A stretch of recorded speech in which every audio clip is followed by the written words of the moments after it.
ఒక రోజు ఒక అతను చాలా కష్టాల్లో ఉండి గుడికి వెళ్తాడట. గుడికి వెళ్ళి, దేవుడా నాకు ఇన్ని కష్టాలు, నీకు ఎన్నాళ్ళు భరించాలి, నేను ఇంకా నాకు ఏదైనా సహాయం చేయని అడిగిండట.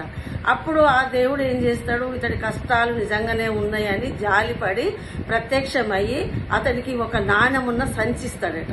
నాణెమున్న సంచిచ్చి, ఇందులో నీకు ఎన్ని అవసరమో అన్ని నాణాలు తీసుకున్న తర్వాత నువ్వు ఈ సంచిని నదిలో పడేయాలి, నదిలో పడేసినాక మాత్రమే నువ్వు నాణాలు వాడుకోవాలని వరమిచ్చి వెళ్ళిపోతాడట. అప్పుడు అతడు ఏం చేస్తాడనంటే ఆ సంచి తీసుకొని ఇంటికి వెళ్తాడు.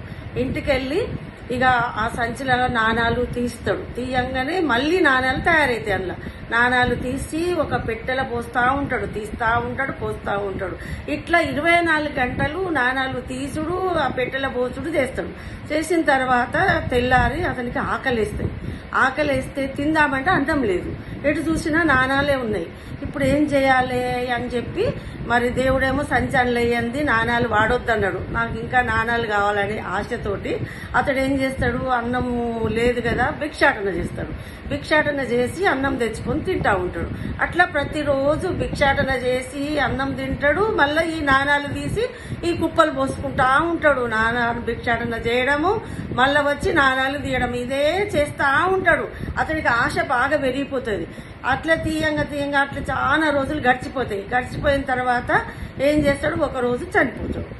ఒకరోజు చనిపోయిన తర్వాత ఇప్పుడు ఆ సంచి అందులో వేయలేదు, ఈ నాణాలు వాడుకోలేదు. ఈ అత్యాశకు పోయి ఇవన్నీ నాణాలు కూడబెట్టే వరకు మనిషి లాస్ట్కు కాలం చేస్తాడు. అయితే దీన్ని బట్టి మనకు అర్థమైంది ఏంది, ఒట్టిగా ఏది వచ్చినా కూడా మనకు దక్కదు. అసలు వట్టిగా ఏది రాదు. ఒకవేళ వచ్చినా కూడా అది మనకు దక్కదు. కష్టపడంది ఏది రాదు అని దీన్ని బట్టి మనకు అర్థమైంది.